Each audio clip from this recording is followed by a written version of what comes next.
you know that your friend's partner is cheating on them, do you tell them? Or do you keep it to yourself?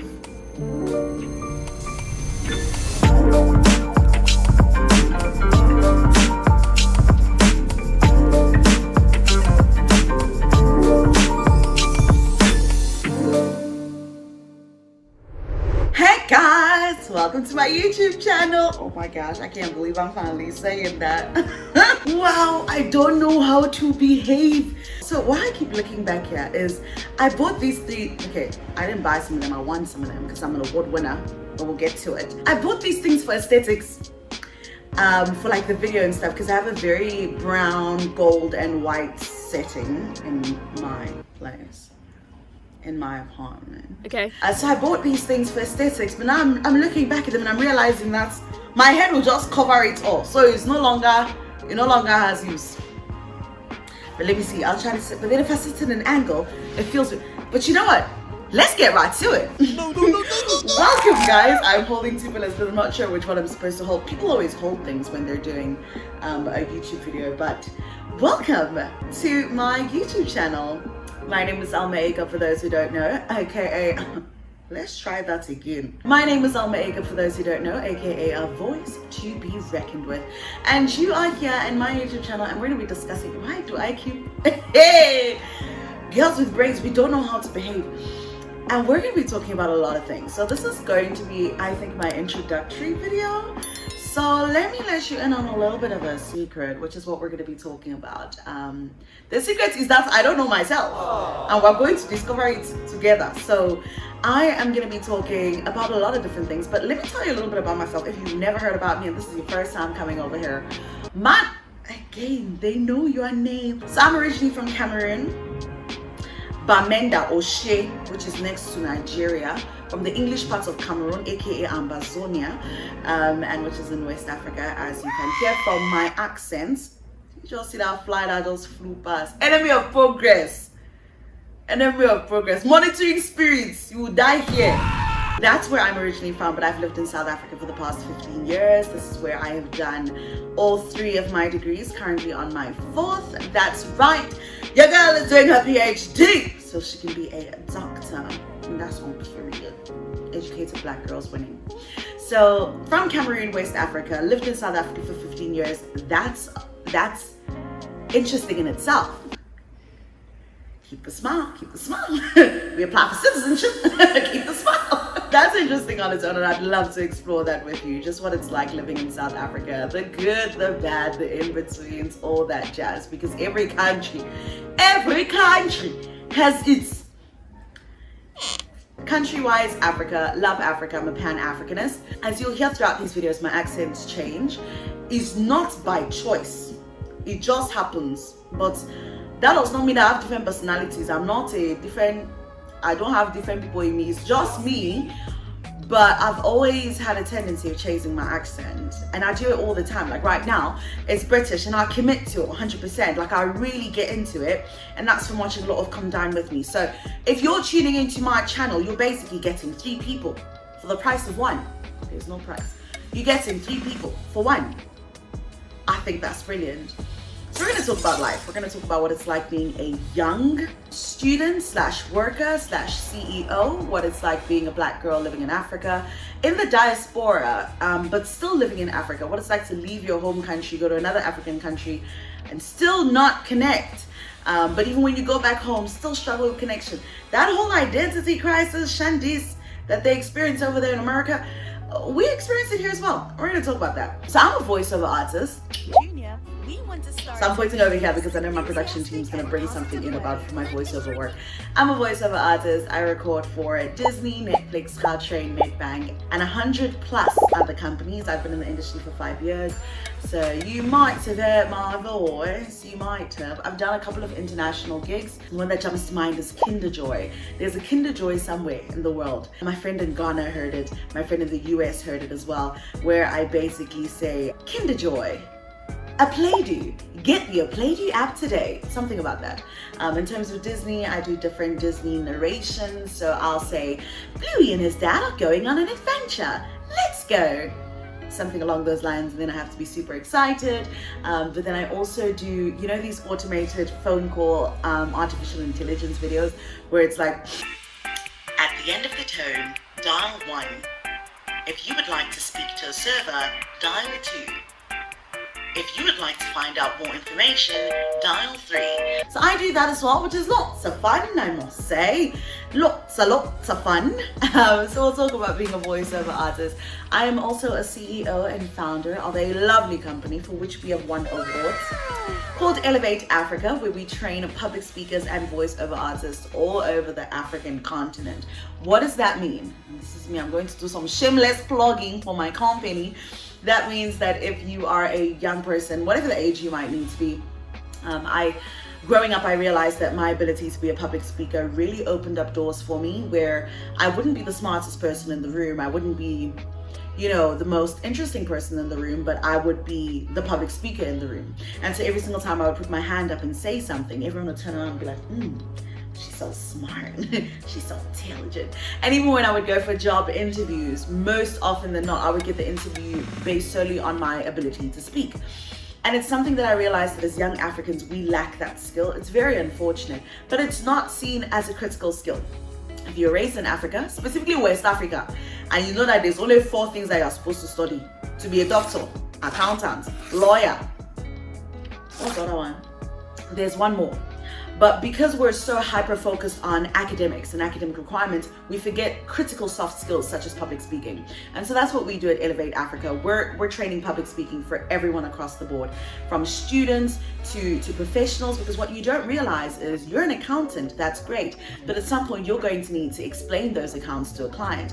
And if you can't do it with confidence, and if you can't do it with ease and with poise, they're not going to trust you, even though you could be brilliant at your job. And that goes for engineers, IT specialists, and every other vocation. Also, for those who are starting up businesses, as you know, Africa is the hub of entrepreneurship, and a lot of the times we're seeing ourselves in these business pitching competitions, and we're lacking because we don't know how to present a business. Someone will create a robot that understands this and that and all other artificial intelligence things, but they don't know how to present it to potential investors, and so we miss out on those opportunities, etc., etc. Another big thing is, as Africans, we have been lied to that public speaking needs to sound Eurocentric. You need to have a certain European voice to be a great public speaker. But here at Innovate Africa, we're saying embrace your accent, embrace your language, and let's train you how to use it and use it confidently, period. And then with voiceover work, again, as Africans, we cannot be importing voiceover artists from the US, from America, from the UK, etc., etc. We've got voiceover artists right here. And here's what I always like to say. Every single company needs a voiceover artist. They just don't know it yet. So whether it's the tailor downstairs, or it's the lady who does your hair, or it's your mom's company, or your auntie's markets, that is down the road. Everyone needs a voiceover artist, and we are here to train African voiceover artists in all the different African languages. So yeah, head over to our website, which is going to be over here. Oh yeah, I don't know. But head over to our website if you want to find out more. And if you're doing the voiceover course, you'll be trained by me one-on-one. And if you're doing public speaking, I've got an incredible team that also joins in with the training. That's my company. So we've done life, company. I'm also a presenter, so I host events for different companies and clients, corporate events. One of my dream jobs is to be a broadcast journalist. BBC, Africa Eye, I really want to get into it. I want to get into the news and I want to break stories firsthand. And I'd love the opportunity to do that. And my big long-term goal, I'm going to say it now because you're going to watch videos later on in my channel. That will make me look like I'm crazy, but let it be said now that one of my big term goals is to be the president or the chairperson of the African Union. And I believe that we will get there. We will get there. So come along to the journey. Come with me. Let's go. That's life, that's work, school. So like I said, I'm doing my PhD. 3 degrees that I have so far. BCom Law was my first degree, second communication management. Let me quickly say why. Let me get this out of the way. Why did you do BCom Law and did not do LLB, Elma? So I always wanted to do a BCom Law degree. not to do an LLB, not to become a lawyer, but because I knew that I would be a business owner one day. I knew that I'd be a CEO. I always knew it. And so I wanted to understand legal principles for myself without someone necessarily telling me that here's what you have to do in your business, here's a contract you have to sign, without me understanding it. So BCom Law as my undergraduate degree was always the plan. But the wonderful thing, and this is for everyone who's maybe thinking about studying, BCom Law allows you to branch into BCom or LLB. Whenever I tell people this, they're like, oh, I never knew that. That's why it's BCom Law. You can go into BCom or you can go into LLB. I decided to go into BCom and I did an honors in communication management. And this is purely because as a communicator, as an orator, as someone who calls herself a communication strategist, I wanted a degree that matched my credentials or that matched my ability, so that when I tell people that yes, I am a communicator, I've also got a degree to back it up. Number 3 was a master's in strategic business management. Again, tying in with business, I am trying to be the founder of a global but continentally focused company, and I'm trying to build an empire, so I need strategies and I need to know my strategies well. And right now I'm doing a PhD. I'm 23 years old, by the way. I'm trying to do a PhD, not trying, I am doing a PhD. I'm not trying, I'm doing it in corporate sustainability. And that's just because we have a world that's very focused on becoming more sustainable in government, in civic society, public, private. Every single company is trying to see how they can align with sustainability, because we have realized that we have made a mistake and the world is going like this. And so everyone's realized that we all have a responsibility to play, and companies are trying to get on board to become more sustainable. But then, like I said, I'm Christian. That's very important. I'm a child of God. Let's get that out the way real quick. That's not something that I want to stutter on. I don't want you to think, is she not? I am very much born again. Love the Lord. And so we're going to be addressing topics from Christianity, where you are as a young Christian. We're going to be discussing topics as well, just general youth conversations. In fact, here's how I want to do this, and I want you guys to give me an opinion, comments down below. Click on the comment box. I don't know how to do this, I'm still learning, but I want you guys to tell me how to do this. I want to break up this channel into different segments. So I want to start it off with It's Chai. Now, It's Chai, is it It's Chai? Have I forgotten what I wanted to do? No, It's Chai is a segment that we're going to use to discuss the discussions that don't want to be discussed. Discussable discussions. It's Chai. And then I don't know, we'll have to do something. I'll get like a coffee mug, but everybody is doing a coffee mug. Maybe, no, but I can't eat jollof rice every time I do It's Chai. Maybe I'll make a West African meal every time that I do It's Chai. But It's Chai is going to be a segment for us to, like I said, have the undiscussable discussions, the topics that we all want to chat about. I'll bring some friends over as well and we'll discuss it. Things like, if you know that your friend's partner is cheating on them, do you tell them? Or do you keep it to yourself? First of all, why are you friends with people like that? Why are you friends with people who are cheating? So we'll have those discussions. Also things like, how would you feel if your spouse's family didn't like you, and what that would impact your relationship? Like, I've always wanted to know how people get into a marriage, into a union, knowing that the other family doesn't like you, especially the mother-in-law. I just don't know if I would be able to. Like, I don't know, because now every single time that we go over, you're being side-eyed.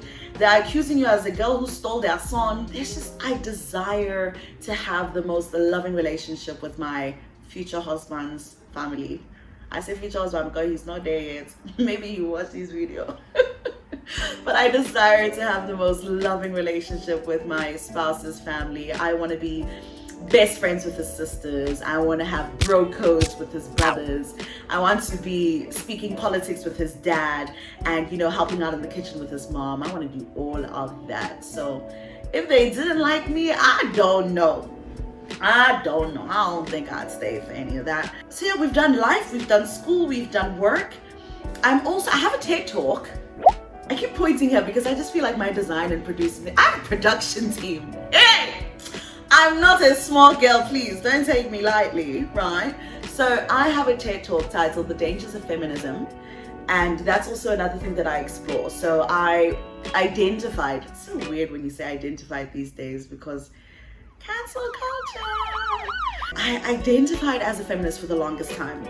And then I was a liberal feminist, and then I was a radical feminist. And then my definition of feminism kept changing every time, because what I thought of feminism to be over the years has been watered down to something that I can no longer align myself to. And I discussed that in my TED Talk. So before you judge me, please go and watch the TED Talk, then come back and let's have a discussion. And so that doesn't take away from the fact that I firmly believe in women empowerment. I believe that women should have the ability to do whatever it is that they want to do. I believe in equal pay, and I believe that we cannot be held down by our agenda. So don't get me wrong. Don't now come and be saying, wow, she's one of those girls who does not believe in equality and empowerment. I very much am. So yeah, stay tuned for more. I don't know, I feel like this is a long enough video for a first video, but I'm super excited. Like I said, I have a plethora of the most incredible and multinational group of friends, and I can't wait to show them. I can't wait to introduce them to you. Look, this thing of trying to figure out life, I'm gonna tell you a secret. None of us have figured it out yet.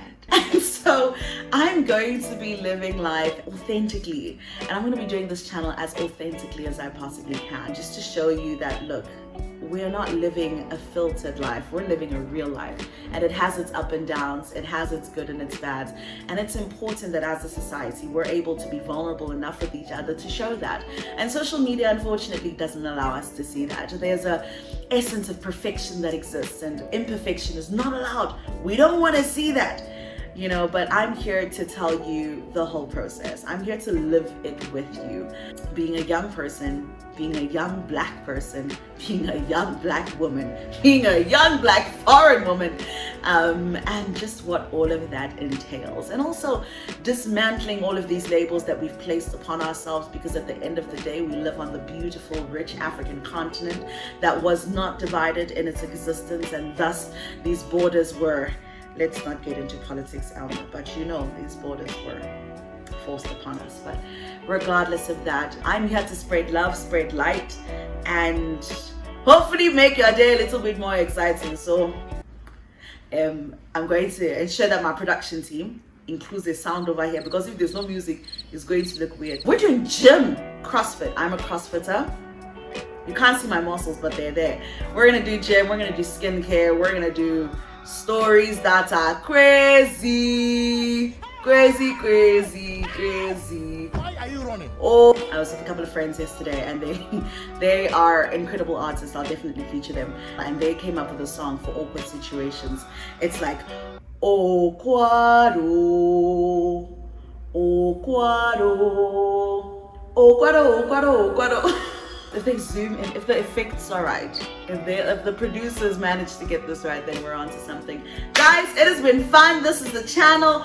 We're about to get lit in a respectful and faithful way. Amen. Amen. Have a lovely day. It's been your girl Elma, aka a voice to be reckoned with. See you next time.